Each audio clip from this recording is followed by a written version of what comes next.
Hi, my name's Evan Shapiro. My podcast is called No Expert But, and it is an exploration of the human condition in bite-sized pieces.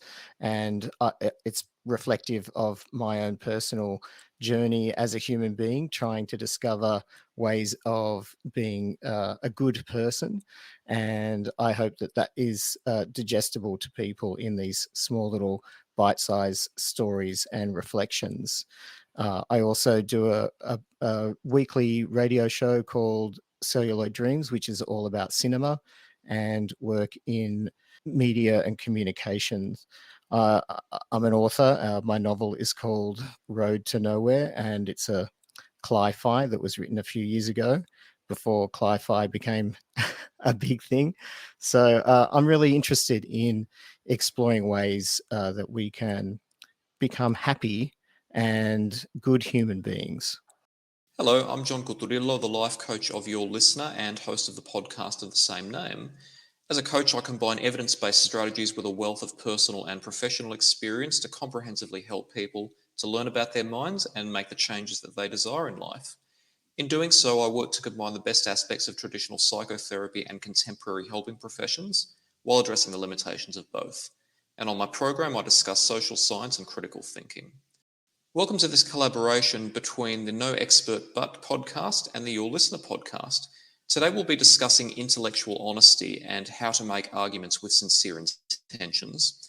Nothing we discuss today is advisory. Please don't treat what you see on the internet as advice. If you have any concerns about any aspect of your life, please seek the help of a professional. And in addition, we don't want to be dictating what you should or shouldn't believe, or that you should immediately change your beliefs, or denigrating particular worldviews. These perspectives are to prompt conversation and instigate critical thinking, so please use your discretion when considering them.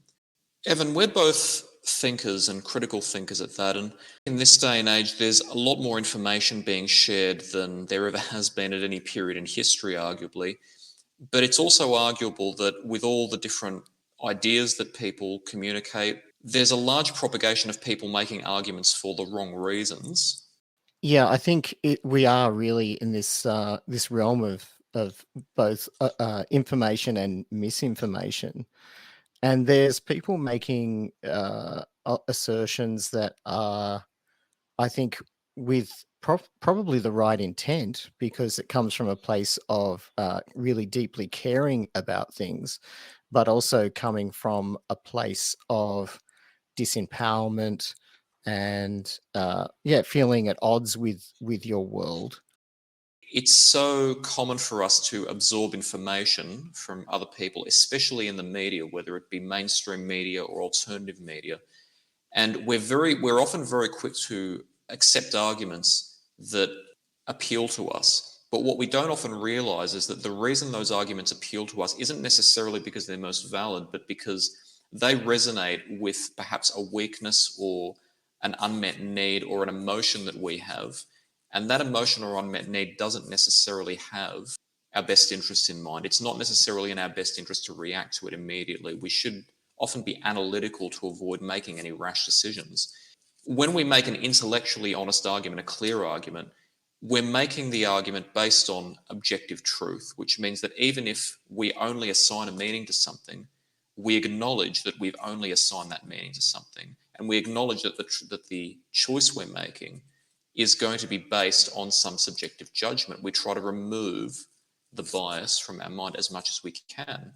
It's somewhat ambiguous whether we can be intellectually dishonest unintentionally, or sometimes, as you said, we have the best of intentions, but our judgments have a lot of logical flaws. But unfortunately, there is a large propagation of people who get attention by making arguments in bad faith, by making arguments not because they're most objective, but because they appeal to people who are going to be able to support their agenda. And we can't assign it to any one person. It happens all the time in our daily life throughout a lot of people who are very well known and perhaps quite respected. But to be intellectually honest, we have to make arguments because they're most logical, they're in the interest of the greater good, and they're consistent, which means that even when making an argument that is truthful doesn't benefit us, we still have to acknowledge that we think it's truthful. Yeah, I think that's really well observed, John. And people when they're making these sorts of assertions, sometimes there's a sense of needing to be right as opposed to actually speaking what's true, making an argument so that they can win the argument. And I think it's a sign of emotional intelligence in the end, if you're someone that takes care with your words. What underpins my interactions with people is to be compassionate and to be understanding. If I can apply those things as I'm speaking, I can feel confident that my arguments have an intellectual integrity and honesty. I come to this place of being able to be understanding with my words from also probably knowing that in the past I haven't always done that. We have to look at ourselves, and that doesn't mean you have to judge yourself, because you do. I think you do sort of do these things unconsciously. We learn how to speak from other people, our culture, our parents, our friends.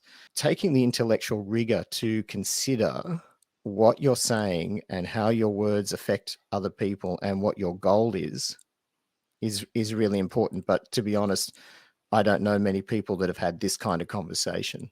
I think most people are either in a profession that requires them to be fast on their feet with their words. I think personally we all have to take that responsibility. It can and should be imbued into everything you do.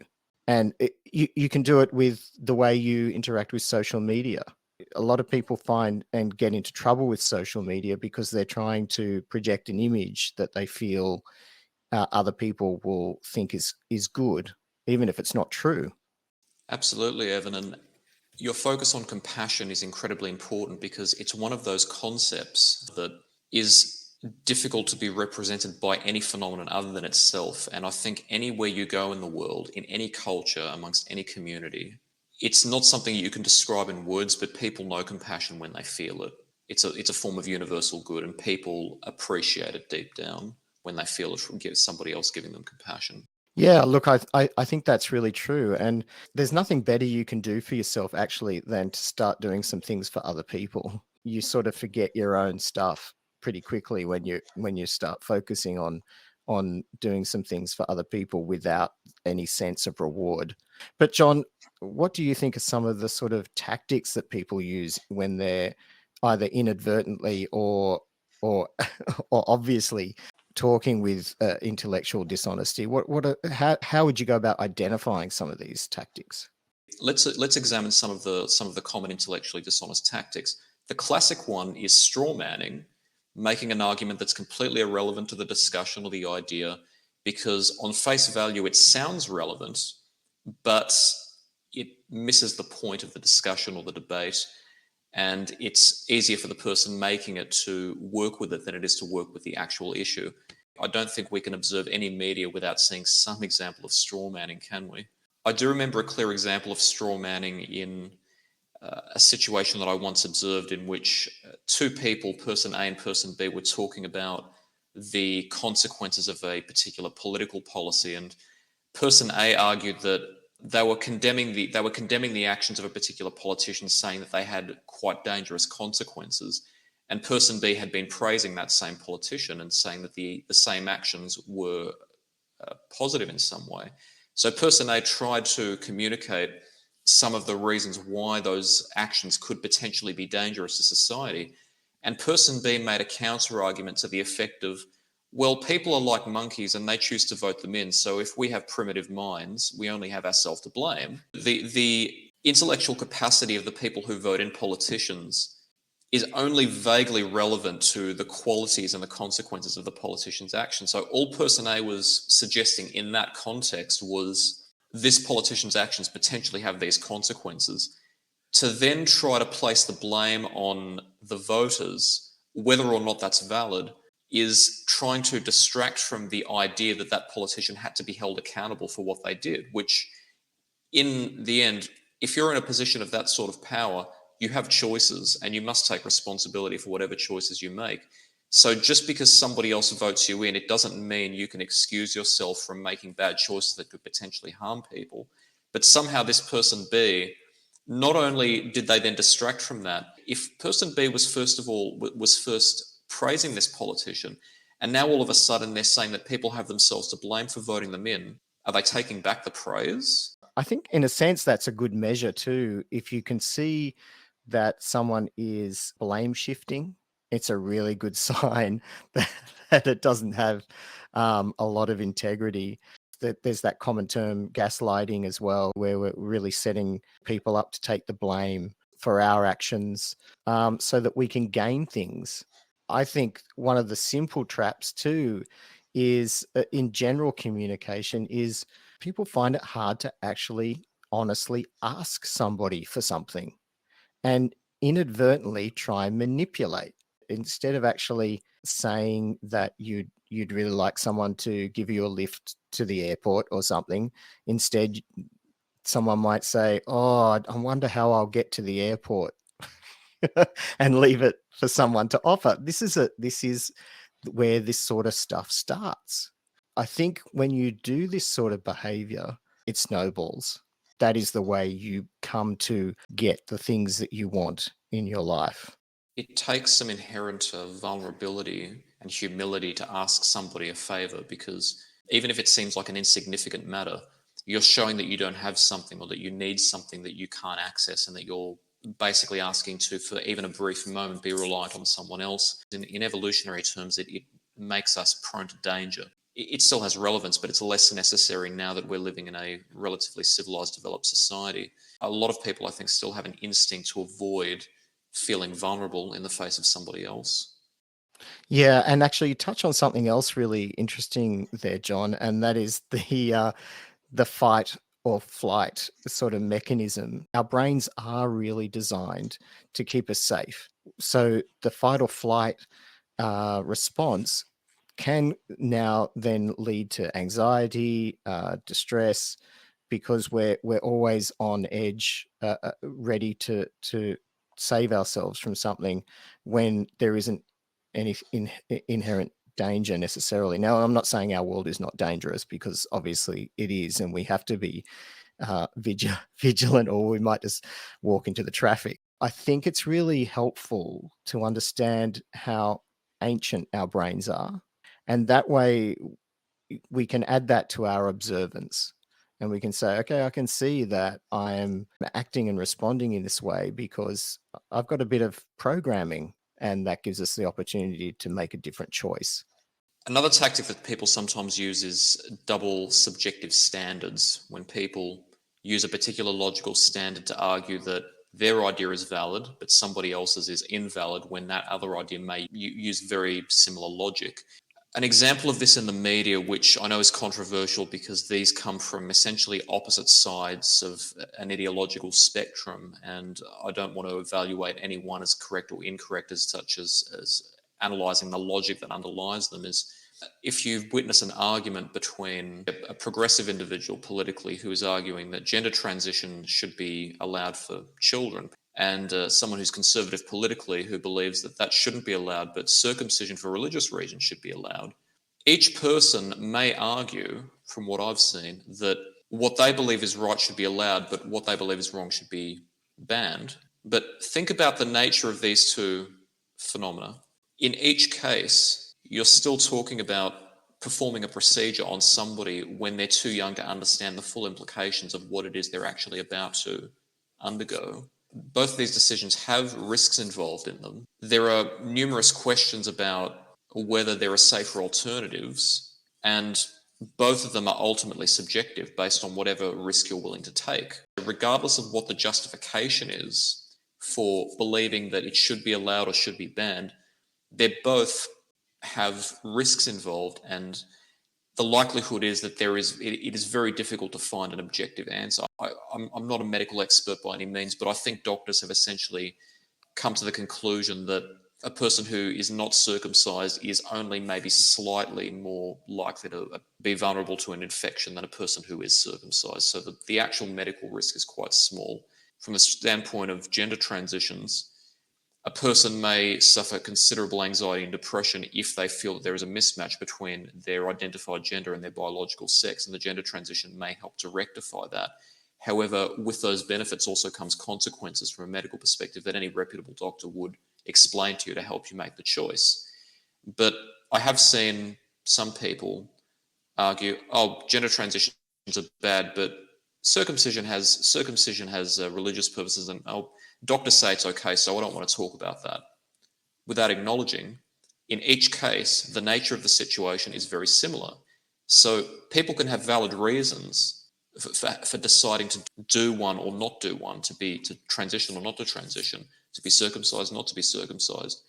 But we have to understand the basic logic. There is still a risk involved. It's still a medical procedure. The choice is still a subjective one.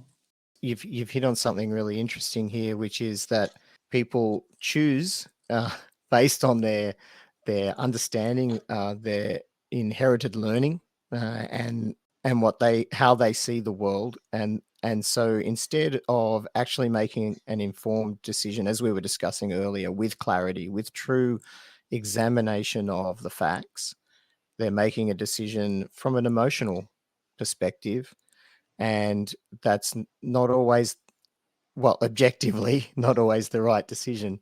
As you say, in that really interesting comparison there, it's ultimately, if you strip everything away, it's two surgeries, and they mean things to different people. And you could argue that one has less impact than another in some ways, but it's very subjective. To create some intellectual rigor, we should be questioning our own bias. And it's a very, very hard thing to do, but we have so much bias and so much confirmation bias. We seek it in having conversations with people that won't necessarily challenge us, or, like you say, we're having conversations with people who will reinforce their opinion based on these very, very thin but emotional arguments. It becomes very hard to challenge someone if they just feel it. Do you have tactics for people that are arguing in that sort of from that emotional position rather than from an objective standpoint? In those situations, it's necessary for one who's trying to counter an emotional argument with a logical argument to first of all understand where their own emotions are functioning. So in that same situation, each person is going to be quite emotionally charged because they strongly believe in their viewpoint. But in order to counter something intelligently, one has to be aware of what their emotions are potentially doing to the way they communicate, and then try to remove emotion and only work with the facts. So, for example, a person who is passionate that circumcision for people under the age of 18 should be banned on religious grounds, but that gender transition should be allowed. That type of emotionality could escalate the situation towards what you're actually doing is confirming the other person's view of you. And they're going to say, you see, you're getting emotional. It's because you know I'm right. Whereas if you want to counter that argument more effectively, calm down and say, okay, you're arguing for a surgery to be allowed. I'm arguing for a surgery to be allowed. There are known cases of circumcisions going wrong. Here are the numbers. You're no more likely to die early or get an infection if you don't get circumcised than if you do. And here's what the facts say about gender transitions. And I think if for one to make an intellectually honest argument, they wouldn't necessarily argue strongly for either side, but say both of these situations involve risk. Both of these situations may involve a subjective choice. Yes, circumcision has religious grounds. Yes, it may be relatively safe. Like the number of serious injuries resulting from it may be statistically low. But in essence, it's still being done without the child's consent. It still has risks. And every time they try to counter it emotionally, return to the facts. Yes, there may be a large number of risks involved in gender transitions. Yes, there may be alternatives such as forms of psychotherapy, but there's also evidence to suggest that sometimes that therapy is the most effective way to help a person with their identity and to help a person live a fulfilled life. Of course, there are also arguments that could be made to counter. You never know when you're going to be entering into an argument with someone. Sometimes you might plan for it, but sometimes it may happen spontaneously. Undertake a form of basic questioning that doesn't involve reacting emotionally. Be aware that the emotions are there, but don't respond to them. Respond with facts. If you don't know what some of the facts are that the person's arguing, as you said, have the humility to ask. What are the facts on circumcision? Where can I read reputable sources that say that it's safe or that that statistically it's unlikely to go wrong? Where is the evidence that gender transition procedures could potentially produce these harmful consequences? And in either case, did the person producing the evidence have an agenda, or were they arguing from an intellectually honest perspective? And that has its own layers. The good news is when you're arguing that situation, most of the time you're not trying to save the world or decide for everyone what decisions should or shouldn't be made. You're purely asserting your own argument. So even if neither of you come up with the correct answer, so to speak, you can still maintain an intellectually honest process just by being aware of your emotions and stating the facts you know to be true. And if you don't know the facts, ask, I don't know this. Can you clarify? Do you have evidence to the counter? Where can I find it? Yeah, I think that's really interesting. I want to just drop in the concept of attachment. We become very attached to things, but mostly we are very attached to the idea of ourselves, the ideas that make us up, and those for many people, those include beliefs, customs, religious and otherwise. If you're in that position, and I absolutely agree with you, staying calm and being objective is so vital, and asking real questions and not judging the answers, being able to allow someone to speak and listening. One of the ways to create that objectivity is to be aware of the attachment, watching the other person and seeing signs for the things that they're attached to. They can be attached to anything, their own suffering, their own responses to things. They're just, this is how I respond, and that's a fact. But when you can observe and see people in a holistic way, rather than just the words that are coming out of their mouths, then you can also open yourself to having some compassion. Because even if somebody is diametrically opposed to you, you can have compassion for that, because you can see that this person is in this position and unable to see the world in any other way. It's very challenging for them to shift or to change, and they might even be causing themselves some suffering because of their viewpoints. They might be creating division with friends and family, or all sorts of things that they're doing. And that's an opportunity to be compassionate for somebody. You can create that objectivity and find ways to navigate these difficult conversations and situations. Something similar is when people make arguments in favor of collectivism or individualism based on what seems to benefit them the most. Collectivism being a cultural type in which the honor and benefit of the greater good is considered more important than individual rights, and then individualism being the opposite of that, where individual freedoms and expression are favored over harmony with the common collective. A healthy society needs a balance of both. I wouldn't say that a balance that is weighted too heavily towards either is going to necessarily result in an optimal situation. We need to balance both. But which philosophy a person chooses within the same breath can actually vary depending on whether they believe something is in their best interest or not. As an example, again, using a conservative versus progressive argument, because this tends to be one of the ones that happens in the media quite commonly, and it tends to show the irrationalities in how people think. A conservative might argue, well, I should have the right to own a gun for self-defense because it protects my individual safety, but my taxes shouldn't be spent on social programs, because why shouldn't if I can make good choices for myself, why shouldn't other people? Somebody on the other side of the spectrum might argue the exact opposite. If we allow guns, it increases the statistical likelihood that people are going to misuse them, and I don't feel safe in that situation. Someone could hurt me with a gun, but it should be mandatory for taxes to be used on social welfare because some people struggle. There are strengths and weaknesses in each of those types of arguments.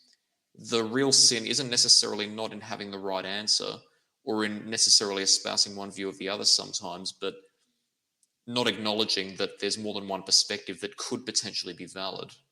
Yeah, I think we have to be open to different perspectives. And I think also being open to the idea that nothing is particularly real. Nothing's hard or fixed, including our sense of selves. But that is what drives us to mostly make these types of decisions for ourselves. One of the things I feel I've come to understand is if you're just focused on yourself, that's not necessarily a fast track to getting happy. I guess one of the key concepts of Buddhism in a way is this sense of desire being not necessarily a positive thing, that you're driven to desire something and then you obtain it, and then did you really want it? Does it make you happy? Does the thing make you happy? Well, an object in itself has no real value or ability to make you happy. It's just you. It's you and how you feel. I think, our societies are so structured and have become more and more structured on the individual taking care of themselves. But actually, socially, I think historically, we are social animals, and we do thrive, and we are better when we work together. That's not necessarily that doesn't mean you have to be a communist or or a socialist, but we are social animals. That's how we work. We are in family groups. We do things for each other. That's where we actually thrive. That focus on the individual and ourselves is an interesting construct. It's made up of all sorts of things over our life, in ways that we have sort of happened on. They're sort of accidental. We are in many ways a collection of habits and a collection of patterns that we've created and not necessarily thought about. And that's why I think if we take that objectivity and then sort of apply it to everything we've been discussing, it allows us to really be objective and open to change and open to other people's opinions, open to allowing other people to have their position and to seeing them with compassion and understanding. And in that sort of way, yeah, we can definitely identify where people are operating in ways that we don't like, and then we can choose not to be that way. I think part of the way we structure things and the reason that we also have this sort of duality, between that sense of being that social animal and the animal that needs to structure things is actually very a physiological thing, and that is the way the brain works. We have two parts of the brain, the right brain and the left brain, and the right brain is a bit more open, is very open and sort of flowing, and the left brain is very structured and needs to order everything that we're perceiving. We need to, if we didn't do that, we'd have so much information we wouldn't be able to sort of cope with it. So our left brain really creates structure. And so it's sort of no surprise in a way that then we need to create social structures, and we need to have political structures, and we need to have financial structures, and we need to have personal structures. That this is actually physically how the brain works. And it's been studied, and people that have lost the ability to use their left side of their brain experience something probably a bit like a LSD trip or something like that, where everything feels connected and blending into one thing into the other. And so I think it's no surprise that we have this complexity. And when we dive into ourselves and our humanness, and how our body and how our brain and how our mind actually works, there's a lot of answers in there to how we can relate, and they might seem a little bit out there in a way, but really they inform your ability to ultimately then, I think, still fall into the natural ability to be compassionate. Also, on the topic of what constitutes a valid argument, appealing to authority or truth by consensus, or is another type of intellectually dishonest tactic. And in essence, when we justify what we believe or what we are arguing by the fact that somebody else or some other source has claimed it, it's essentially supporting a claim with another claim rather than supporting a claim with evidence. And we often see this when people want us to justify why they believe something or why something is objectively true, they might refer to their religion or their philosophical framework, which again, values are still valid. I'm certainly not questioning that, but they often will do that and say, well, the fact that this framework says that inherently means that the argument is true. They often use quotes, which I see a lot on social media, and I actively try to avoid that because, again, just because somebody else says something doesn't make it inherently true. Any person of any standing can make a mistake or be wrong about something. Using proxy for morality and logic is another big one. People often state, this is illegal, therefore it must be wrong. Or, I believe this is wrong, therefore it should be illegal. Truth by consensus, just because a larger number of people believe something, it must be true. You can essentially reduce all those different types of tactics to a single type of logic. Just because something else, some other source of a particular quality agrees with me, I must be right. Yeah, I think there's a lot of power in that for people. The sense of this collective voice, that the much cried silent majority, you know, is often brought to mind. I mean, a lot of people used to think the world was flat. So now, the majority of people on the planet feel that we're on a planet, even though you know, uh, we can only validate that through the science that we've learned. That's true. And something I'd like to discuss in the future is also the idea of trusting the science from the inverse perspective. People can also use that when it comes to scientists and say, well, a scientist believes this, therefore it must be true. If you speak to a statistician, which I was lucky enough to be taught by some good statisticians in university, they'd say behind the scenes, often the results of scientific studies are distorted to support the agenda of whoever's funding the research. The real value in science is when it's practiced objectively, when you remove cognitive bias from the observations and the conclusions. But if somebody deliberately misuses their power in the same way that any person with any credentials can do, whether it be a particular religious person, a particular politician, then the validity gets lost because they're using their credentials as a proxy for a valid argument rather than using their knowledge to find what the most valid argument is. It's very easy to discredit someone who's coming at you with the argument, I'm from this point of authority, therefore I'm right. And it doesn't make anybody right just because they hold a position of power. It means they are in a position of power. That's all it means. That's the difference. That's the objectivity.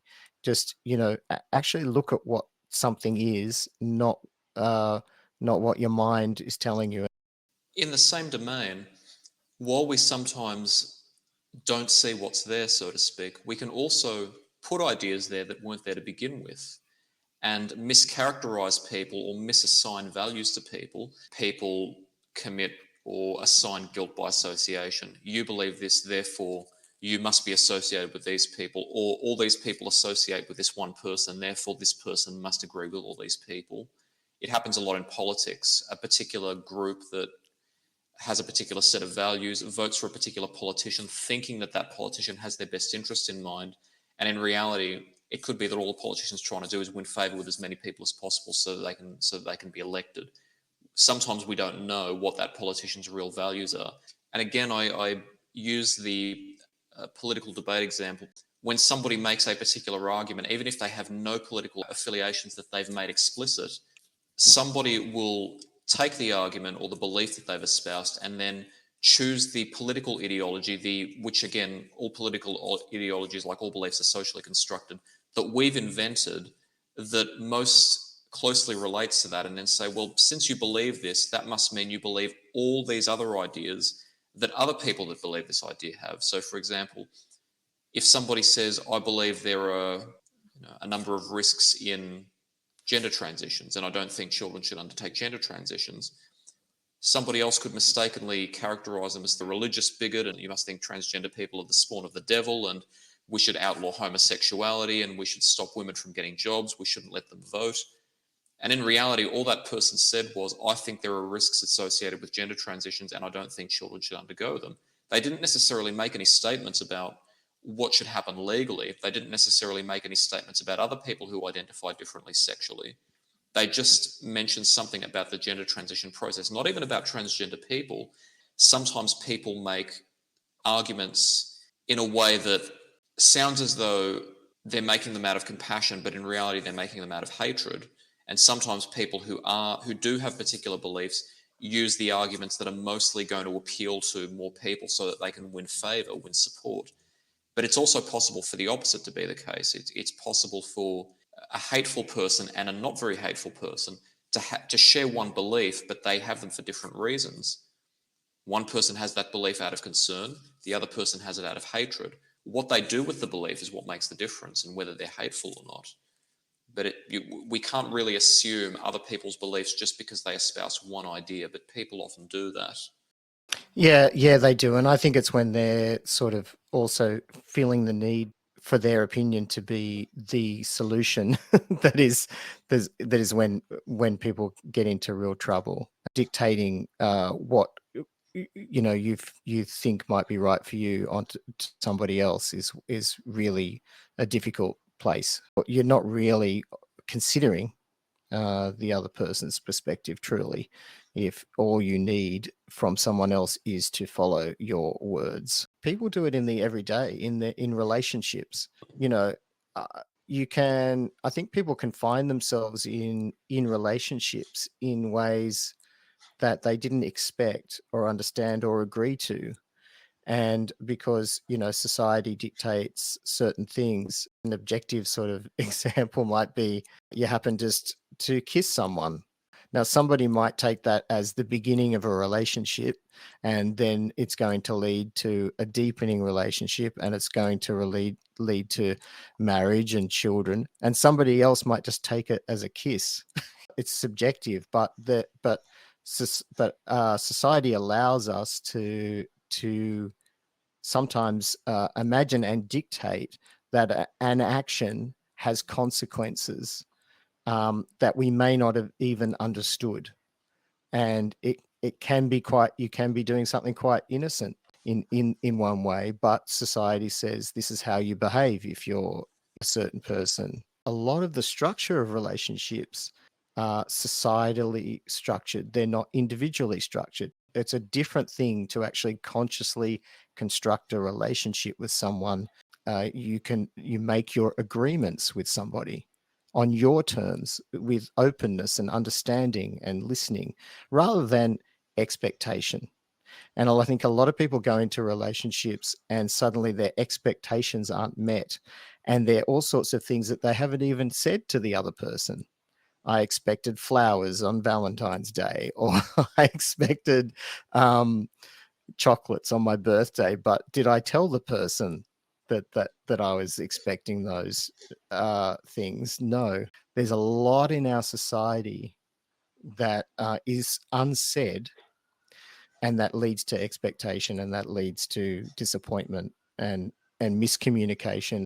And I think we can draw that back to this sense of what is the inherent meaning of something. And that's what we're sort of discussing here, that the inherent meaning compared to an assigned meaning. There's lots of meaning given to, well, everything has meaning assigned to it in our culture and our different cultures. Obviously, they can be different depending on the culture, but meaning does get assigned to things. I would say from a different perspective that there isn't actually any inherent meaning to anything, that things actually have no base meaning, and we are actually assigning meaning to everything. And partly that's where people get into some trouble, because I think we're having to adjust to something that probably isn't necessarily intrinsic for us. It's something the culture or society has told us is the way something is, and it may not necessarily be how we're feeling it. So I think that's where a lot of this sense of trying to create your place in the world comes from. It's almost being at odds with everything, because you don't actually know where you stand, where you start from. You're absolutely right. There are arguments to be made that there can be both inherent and assigned meaning, although a large amount of what we consider to be truthful is assigned by us because that's the way our minds tend to work. Clarity, it's taking a step back and having that true observance. I'm what you call an accidental Buddhist in a way. I'm not actually a Buddhist, but I've read a lot about Buddhism.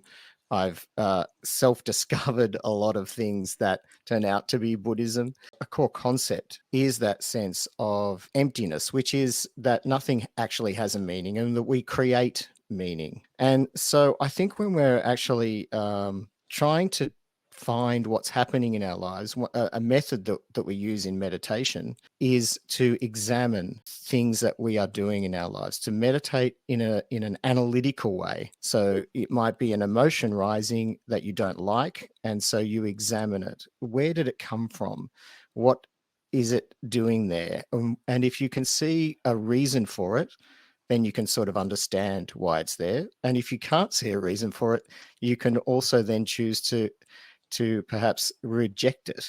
So in both cases, you can choose to control it because you have clarity, you have awareness, and you have understanding. And so I think that clarity, that sense of objectivity can be used very effectively on anything, not just your emotions, but certainly on choices and decisions that you might make. And we tend to make decisions based on predefined reasons in our culture. They were before we were born. So how much choice do we actually have in acting? I understand. I believe some philosophies talk about transcendence, whereby we can understand something beyond what we consciously think or feel about it. I think that the metaphor that people sometimes use in that context is going to a metaphorical place where you can observe something and not be as affected by what is taught to you, and instead be able to just observe something without judging it and without having any strong reactionary attachment to it, so that you can make a decision about what to do with it in a position in which you've actually considered all the aspects of it and you've consciously thought about the consequences of your actions, rather than just reacting to your immediate emotion and letting what happens happen. If, for example, the thing that's causing you anxiety or stress, if you examine that and observe it to not be inherent, it's movable. Really, what it just means is that things are not predefined. Even your most fixed, your most hardest edges are things that you can change. They are in flux. And one of the things that I've come to understand is probably the only thing that is constant is change. But as a species, we're set up to not really live with change. We feel things are going to stay the same. And I think a lot of our decisions, a lot of our actions, a lot of our speech is unconscious. That is absolutely the case. It's often unconscious. In fact, individuals from different cultural groups often have completely different neurological functioning in some ways. So we do assign a lot of meaning to phenomena in the universe, and that is absolutely central to how we function. I think when we talk about inherent things, I like to think that compassion is is at the base of that. That's the default position, that we should really care for each other. And a lot of the things that we're talking about, the need, whether intentional or unintentional, to act with, dishonest tactics in conversation, or all these things, they do arise from a sense of powerlessness. They do arise from people feeling they don't have control of their lives. They're working, they're paying bills, they're doing things that they don't understand. Or what was I born for? To do this job, or to do this, or I'm just feeding the kids and I'm just getting by. And so, to actually have the luxury and space in your life to have contemplation, I think is a real gift and something we should be grateful for if we happen to have it. Another way to look at it is judging an idea by how it manifests, and assuming that just because an idea manifests in a certain way, that it always leads to the same outcome with the same qualities. In scientific language, it's mistaking correlation for causation, arguing that just because two events occur alongside each other, that one must cause the other. In popular culture and in politics, there are a number of examples that are quite prominent. There's been an argument that's happened for years about the sex work industry, that sex work should be banned because they only enter the industry via exploitation and human trafficking. Sex workers become addicted to drugs, or they undertake the role to fuel their drug addiction. It's nothing but a destructive industry. Okay, let's look at the facts. There are arguments to be made about the liberalisation of sexual practices potentially having negative consequences. That can potentially be the case. But there are sex workers that don't use drugs at all. There are sex workers that aren't mentally ill. There are sex workers that are self-employed and have strict procedures in place to protect against themselves being exploited, boundaries that they set with their clients, safety procedures. There is an issue potentially with drug use in the sex industry. Potentially, I'm not sure what the statistics are, but let's argue that hypothetically there was a statistical correlation between being a sex worker and using drugs, or having a mental illness, or having bad things happen to you, like being assaulted on the job. It doesn't mean that when you decide to be a sex worker, the next morning you wake up and all of a sudden there are track marks in your arm because you've been shooting heroin, or you've been using drugs all of a sudden, and all of a sudden men are going to be lining up to exploit you, and that's the first thing that happens that when your first client walks through the door. That's not the chain of causality. If those two events are correlated, what's actually happening is the way the industry is structured, or the way that the industry works, may be allowing for conditions that facilitate those events. But it's not deliberate and it's not causal. It's not designed to cause that.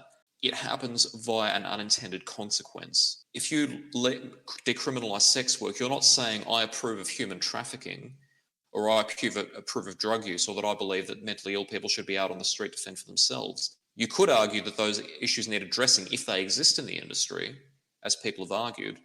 It doesn't mean having to say that all sex workers are drug addicted and going to exploit their clients, or are going to be exploited by their clients. That's not a causal relationship. Address what's causing the issue, but don't judge the concept by how it may manifest. There's a really big difference there. And I think the core of it there is the criminality, that the moment something is criminalized, it goes underground, and therefore it is associated with a whole lot of other behaviors.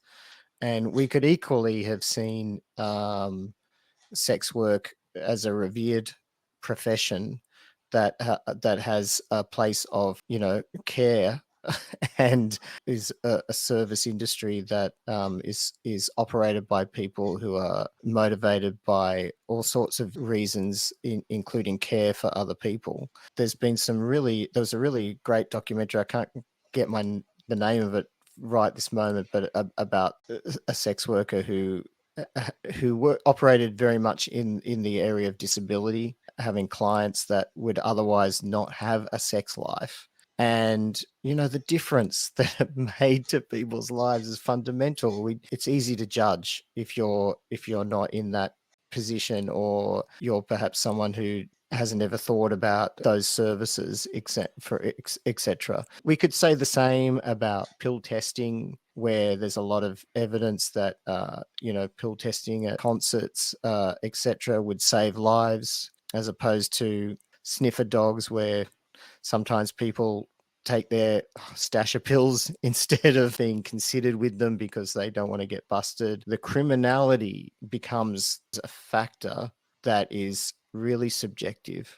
Even the existence of paying for sexual intercourse is that naturally we have a need for sex. When animals other than humans reproduce, it's actually by instinct. I'm not an evolutionary biologist or a zoologist, but I believe that's the case, that their bodies say, right, if we don't do this, our species won't survive. And they do it, and then their species survives. And they have inbuilt instincts that guide adaptive behaviors. Humans have arguably more advanced cognition, where they attach emotions to sexual intercourse and sexual relationships. Most of the time, I'd like to think reproduction is a conscious choice, where we have a specific vision that we would like to start a family. But sometimes, because the instinct is still left over from our evolutionary past, we desire sexual intercourse without the desire for reproduction. So we've invented contraception, but it's still a need. We just have different ways of practicing it so that it doesn't produce unintended consequences. Our bodies may inherently need to be used in certain ways, and not used in an exploitative way, but we need to use them in certain ways, like we need to exercise muscles so they don't lose tone. And sometimes we need assistance from a professional. It's okay to think that traditional sex is better than liberal sex, or vice versa. That's a personal decision. But It's not honest to make those arguments based on lies. A related tactic that people sometimes use is what I call feigning a societal vision, in which they make an argument on the basis that this will make society a better place to live. Other people will be happier if they just accept this. One of the best examples of this is when natalists, or people who are quite passionate about parenting being an integral part of being an adult, which, again, there's value in that. They will often denigrate people who don't want to have children. They will say voluntary childlessness is bad. People end up being miserable when they don't have kids.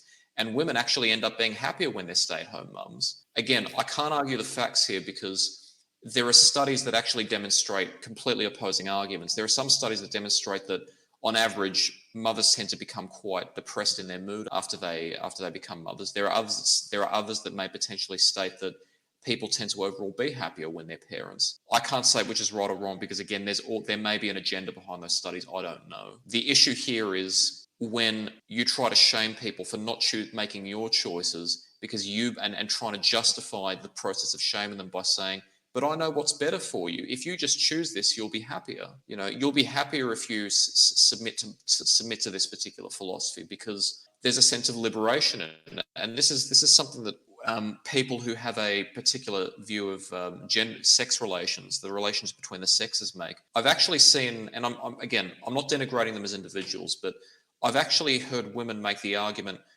women are supposed to submit to men and submit to their authority, and they'll be happier if they do so. There's liberation in it. And my immediate response is, okay, there's a huge jump in logic between wanting to correct flaws in logic to giving one human being power over another, which can be quite an evil act in such an isolated space. Some people even believe that women should never have been given the right to vote or own businesses, saying, oh, women will be much happier if they're just in the kitchen or at home taking care of the children. How do you know? Sometimes we don't even know what makes us happy. So how do you know what's going to make someone else happy? Well, and it's based on the randomness of gender, which is the randomness of your birth. Objectively, that it just doesn't stack up to suggest that one part of the population should have power over another part of the population, except that historically that's what's occurred. And so when people see that changing, they don't like it. And so they will then lean on these dishonest arguments to try and reclaim or control or not lose that power. Once you start seeing people using tactics such as humiliation, fear, any negativity, basically, there's a dishonesty at the heart of it. To me, the only form of self-deprecation should be humor. And I really think our sense of ourselves should be much stronger. And if we're feeling a sense of humiliation, it means we're allowing it, and we shouldn't allow it. And we shouldn't let someone else make us feel humiliated in any way. It's a great sign. The argument is based in some form of need of the other person to have power over you. And look, sometimes there are utilities to certain forms of communication. It's just that they get misused. So fear as a form of manipulation is evil, except if you're trying to enforce the law because someone's doing something bad and they need to stop doing what's bad. But sometimes shocking someone can also be a course of action for them. So, for example, a doctor says if you don't stop smoking, something bad could happen to you, which shocks you into stopping smoking, so you reduce the likelihood of something bad happening to you. Or in the past, me suggesting to people close to me, look, I can't provide counseling to you. That's not ethical, but I think there's something in your life that you might need to get looked at, because I've seen the follow-on consequences of people who are in your position and don't seek help, and sometimes it can escalate very quickly. I don't want to see that happen to you because it's not a very nice experience. Again, another potential misuse is the problem is that there is often some logic, but it gets misused, and it gets used because someone wants power, not because someone wants to actually make a valid argument. Case in point, I won't go too much into depth because it's a tangent, but as you said earlier, we are social animals, and when we value social connections and long-term fulfillment, we tend to be happier in the long term than when we obtain short-term pleasure. A lot of where society is going now is focused on hedonism, short-term pleasure over long-term commitment to fulfillment. And so often what happens is people are learning through a complex process that just because something is inherently traditional, that they should avoid it and they should oppose it just to be contrarian. They think, I don't want to be a part of that institution. I want to be a part of the new institution.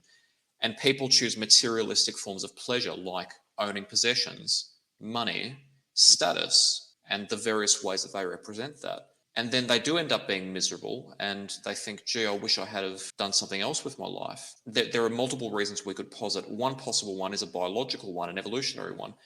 We are neurologically designed to be connected to other people because otherwise our species could not survive. When we ignore that, my evolutionary theory that our minds can instigate negative feelings as a signal to us that we're opposing evolutionary law. Doesn't necessarily mean that the species will die out if we don't follow it. It just means that our mind is trying to guide us to operate in a certain direction. But not everyone's mind is like that. So, yes, on the whole, people who start families and seek a vision in something that is non material, like the connectedness to their families, may in the long term be happier. The answer to that is if you feel inclined towards something, explore it. And if you don't know, get some advice, explore a range of different options, and then make your choice. But there's a big difference between saying that and saying, by virtue of being a woman, you will be much happier if you forget all that career nonsense and just stay at home and take care of the kids. And because you have such little responsibility, we're going to take away your right to vote and the right to own a business. There's a big difference. And again, guilt by association. Sometimes when you say, well, on the whole, the family unit is quite constructive, people shut you down and say, well, that's a bigoted thing to say. That's just religious conservatism. Not necessarily, because conservatism might say, I believe in this, therefore everyone should follow it. Whereas what I'm saying is, we're designed to follow this, therefore don't feel the need to avoid it. Embrace it if you feel an inclination, or don't embrace it if you don't feel an inclination. But listen to your mind, listen to your body, explore, get information, ask yourself questions, and your intuition is there for a reason. It's not always right, but it's there for a reason. And those sorts of ideas too, around family and what is a family, it's so different these days, and what constitutes a family, same-sex families, all of that sort of stuff is really, not up to somebody else to decide for you, and what you decide and how your family looks like. These sorts of things are how you feel, and up to you to create. If you haven't seen a family like yours before, create, and or in the way that you want it, then create it, because that's what we have the ability to do. We're very creative. Well, Evan, this has been an excellent discussion. Thank you so much for the opportunity to collaborate. It's been a really great pleasure to have a discussion with you, John. And to our audience, thank you for joining us today. As I've said, if you have any concerns about your own welfare, any aspect of your life, please do not take what you see on the internet as advice. Seek professional guidance.